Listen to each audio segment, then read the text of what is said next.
శ్రీరాముని శివ పూజకు సాయపడిన గోదావరి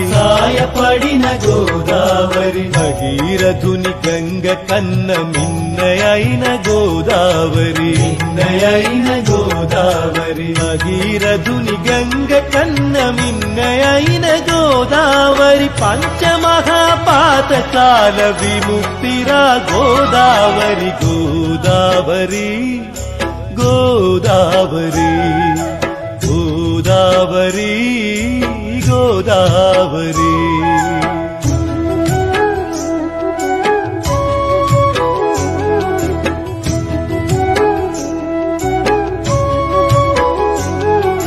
గోముఖాన జనించిన మోక్షగామి గోదావరి పంచవటికి దక్షిణాన ప్రవహించే గోదావరి